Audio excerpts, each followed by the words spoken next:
He laughed. Not the nervous kind of laugh. Not the polite neighborly kind either. No, it was the smug laugh of a man who thought he could take something and get away with it. 6 feet's not a big deal, Caleb, he said, patting the brand new fence he'd built. On my land. I even made it look good. You should be thanking me. I didn't thank him. I didn't argue either. I just smiled. Then I went back inside and opened a folder I hadn't touched in years. Old land surveys, wetland protection laws, GPS coordinates burned into paper like quiet promises. You see, I've seen men like him before. Men who think money is permission, who treat rules like suggestions, who build big and think bigger means untouchable. He didn't know who I was, didn't care. But that's the thing about silence, it echoes deeper than shouting ever could. While he showed off his shiny fence to his friends, I was documenting. While he bragged about cleaning up the neighborhood, I was gathering. Proof, patience, precision. This isn't a story about anger. It's about justice, served cold, and legal. You ever stayed silent? Just long enough to make justice louder? Stick around. You'll understand why. My name is Caleb Moore. I'm 52, divorced, no pets, no kids at home. And that's exactly how I like it. I live in a modest house just outside Boulder, Colorado. 3 acres, 1 driveway, plenty of space between me and the rest of the world. I spent 30 years as a structural engineer, 15 of them working for the city approving or denying construction plans. I know building codes better than most contractors. I know where you're allowed to build, and more importantly, where you're not. After I retired, I bought this land, built my own deck, planted wildflowers along the edge of the creek, watched hawks fly low over the water. Peace. That's what I came here for. I don't make small talk, I don't borrow sugar, and I definitely don't throw block parties. I'm not rude, just content. Most people don't notice me, and that's fine, because when someone finally does, they tend to regret it. The first time I met Jason King, he drove up my gravel driveway in a matte black Tesla windows tinted so dark, he might as well have been driving a secret. He stepped out, wearing a blazer, no tie, designer sneakers, held a bottle of something French I couldn't pronounce, extended his hand like he was already doing me a favor. Wanted to introduce myself, he said. I'm Jason. We just closed on the lot next door. Going to build something special out here. Upgrade the whole area. I just nodded. Didn't take the wine. Didn't smile. He laughed. Not like he found something funny, more like he didn't expect silence. I run a tech company, he added. AI Logistics. Just went public. Big year. Big year. Big ego. 2 weeks later, demolition crews showed up. The old ranch-style home that once stood there gone in under 48 hours. By month's end, steel frames rose like a monument to disruption. 6 bedrooms, 8 bathrooms, outdoor cinema, enough square footage to house 4 families, if they didn't mind marble floors. It was loud, expensive, unapologetic, and Jason, he waved every time he saw me, like we were still neighbors, like none of it bothered me. It didn't, not yet, but I noticed everything. When I bought this land, it wasn't because of the house. The house was nothing special. A box with a roof, faded siding, leaky gutters. But the land? 3 acres of mixed terrain sloped grass cottonwoods, and a slow-moving creek cutting through the back edge. A creek that fed into the South Boulder tributary, which flowed into the reservoir. That made it regulated. See, Colorado has strict laws about riparian buffers. 30 feet from the high water mark, no permanent structures, no digging, no fences. Most people don't know that. Jason certainly didn't. But I did. I'd reviewed enough wetland permits in my time to know the difference between a harmless backyard project and a violation big enough to bring the state down on you. The survey maps were clear.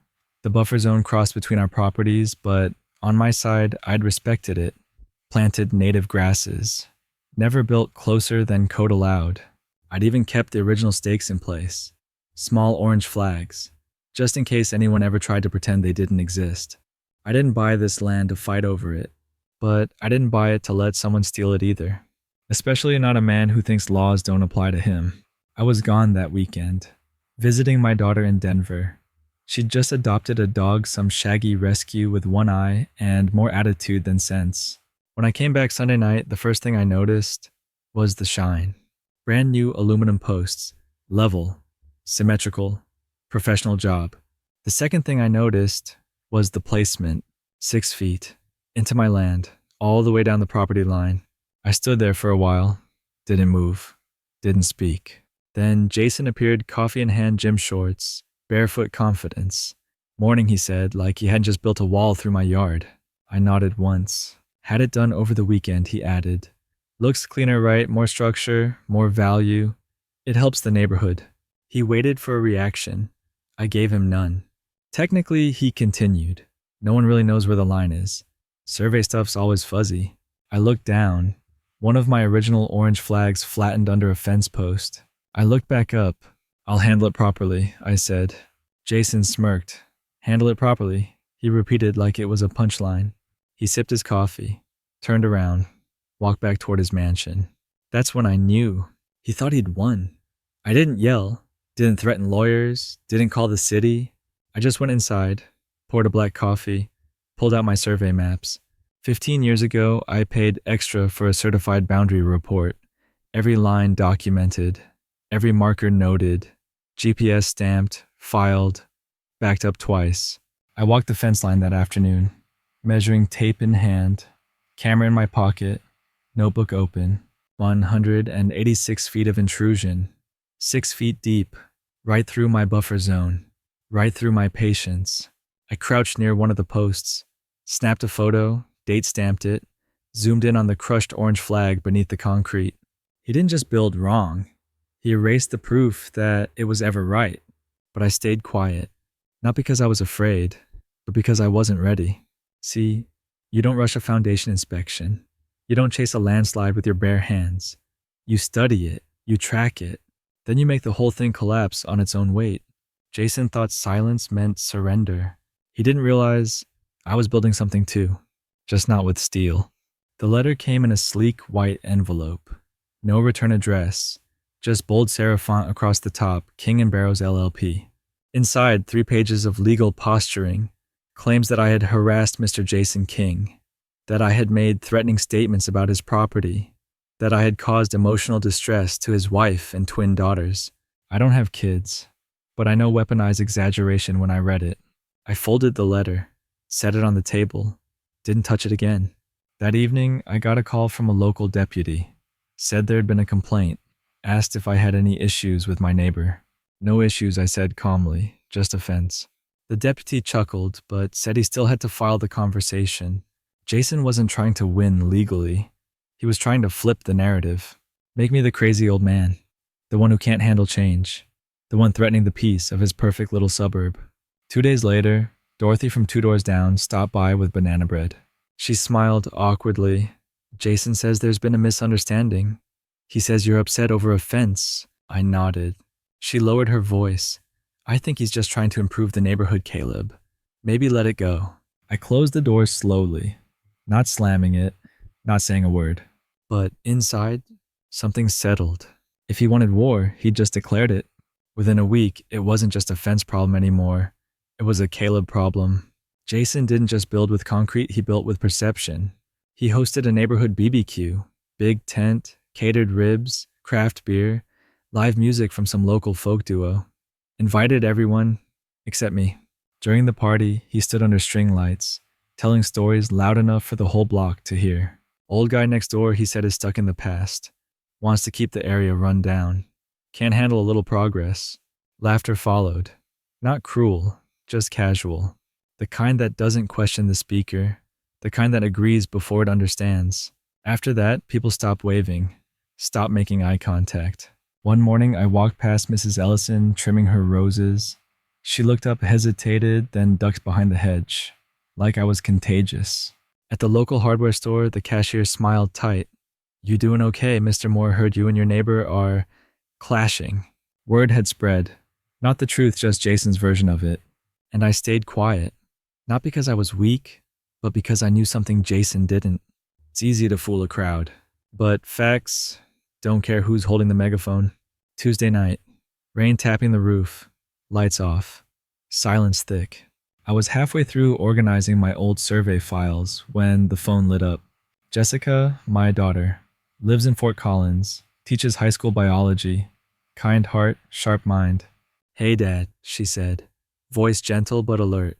I saw something on Facebook. One of your neighbors posted about, situation. My stomach turned. He says there's some kind of dispute, that you've been aggressive over a fence. I kept my voice calm. I haven't raised my voice once, I said. I haven't touched a thing that's not mine. She paused. I know that. I just wanted to hear it from you. I appreciated that. But her next words stung. Is it worth it? All this stress over 6 feet of land. 6 feet. To her, it was just space.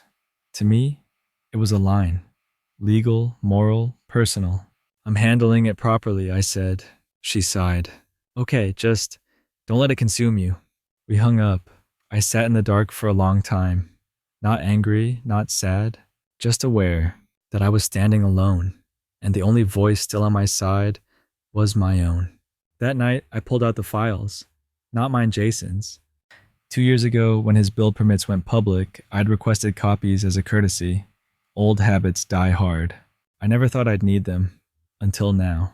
I laid them out on the table. Blueprints, site plans, soil reports, and one document that made me pause. Environmental impact assessment. There it was, plain as daylight. The western edge of his mansion, the pool, the outdoor kitchen, the retaining wall, all within the 30-foot wetland buffer zone. According to the law, any permanent structure within that zone required special mitigation state approval, and most importantly, a post-construction compliance review within 6 months of finishing. Jason's house had been finished 14 months ago. No review ever filed. I double-checked with satellite imagery, cross-referenced it with the buffer map from the state database. Confirmed. He hadn't just crossed into my land. He had built his empire on protected soil. It wasn't a fence line dispute anymore. It was a violation, one with consequences Jason's lawyers couldn't bury. I reached for my phone, not to call a neighbor, not to call my daughter, but to call someone who actually mattered. I called Tony Reeves, old colleague, now works at the Colorado Department of Environmental Quality. Tony, I said hypothetically, if someone built on protected land without compliance review, what would happen? He paused. If it's critical habitat, they could face demolition orders, heavy fines, even criminal charges if intent is proven. I leaned back. And what if it's not the first time? He exhaled slowly. Then they're screwed. After we hung up, I started digging. Jason's company, King A Logistics, had expanded fast across 3 states. And in 2019, they broke ground on a smart warehouse hub near Salt Lake City. I pulled county records, and there it was, a pending environmental lawsuit for unpermitted drainage into a protected watershed. Settled out of court, quiet, clean, buried deep. Jason had done this before. Cut corners, ignored lines, assumed money would patch everything. It had worked until now. Because this time he didn't just violate a law. He violated my land and triggered someone who knew exactly where the land ends and the law begins. I printed every file, flagged every violation, compiled a report. By morning, it was 78 pages long. Jason thought this was over a fence. He was wrong. At 8:00 a.m. sharp, I emailed the report to Director Ames at the Colorado Department of Environmental Quality. Subject line, violation of wetland setback. Urgent review required. Attached satellite imagery, GPS data, permit conditions, photographs of the fence, historical records, the 2019 Utah violation. By 9:15, she replied, Mr. Moore, thank you for your thorough documentation. We're dispatching a compliance team to the site within 48 hours. Thursday morning they arrived. Unmarked government truck. 2 agents, clipboard and GPS scanner in hand. Wearing boots, no smiles. They knocked on Jason's front door. He answered in golf clothes, smile polished. I watched from my kitchen window, coffee cooling in my hand. At first he looked relaxed, nodding, gesturing toward his backyard like it was a product demo. Then the clipboard came out.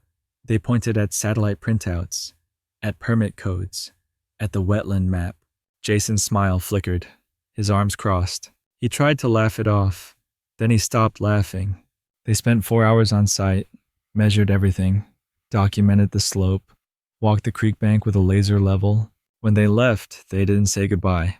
They just handed Jason a sealed envelope and drove away. He stood alone, letter in hand, mouth tight. And that was just the beginning. That evening, he knocked on my door.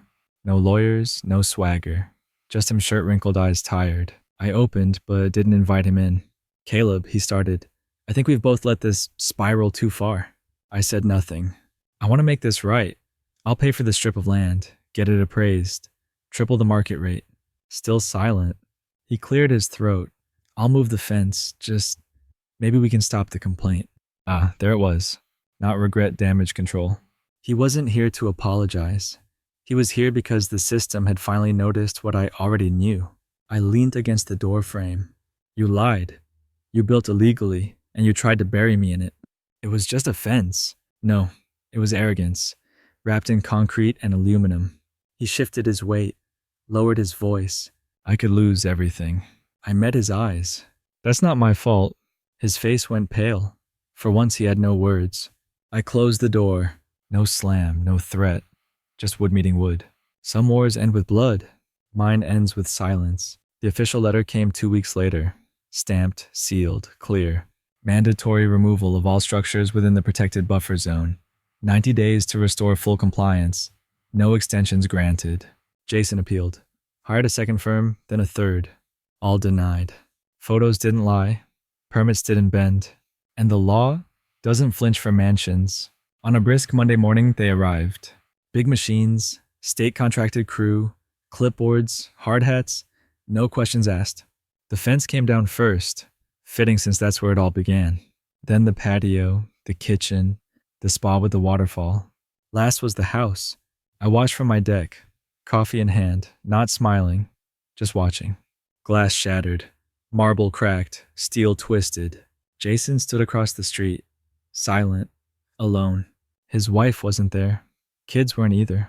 I heard he moved into a rental 2 towns over. I heard he sold the company. I heard the fines wiped out most of what he had. But I didn't celebrate, because this wasn't victory. It was just balance restored. Some men learn with warnings. Others need consequences carved into concrete. 3 months later, the land was quiet again. Where Jason's palace once stood, there was now open space, bare soil, wild grass, and the slow return of something older than property lines.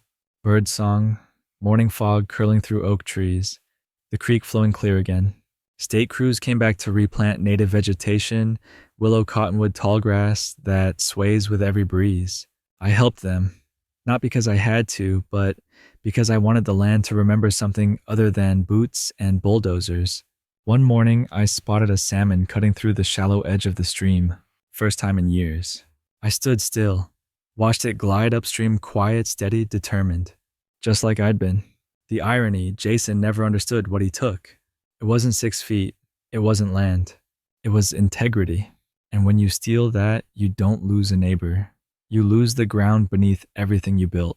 I sat on my back deck, coffee in hand, looking out over the space he thought he could conquer. And for the first time in a long time, I didn't feel angry, or isolated, or even victorious. I just felt home.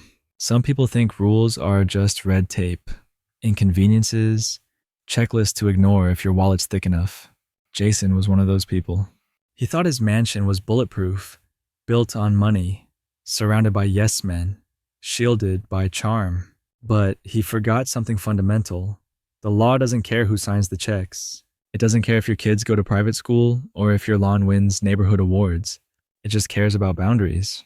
He crossed one, twice, and now the land remembers. So does the state, and so do I. Jason learned his lesson the hard way. His fence is gone. His house is dust. His name, forgotten. But me, I'm still here. Coffee on the porch, creek at my back, and peace where chaos once threatened. If there's one thing you take from this story, it's this. Don't confuse silence with surrender. Sometimes it's just the calm before consequences arrive. And if you found yourself rooting for quiet justice, for the kind of revenge that doesn't scream but echoes, you're in the right place. Hit that subscribe button, because around here we don't yell. We wait, we watch. And when the time is right, we strike.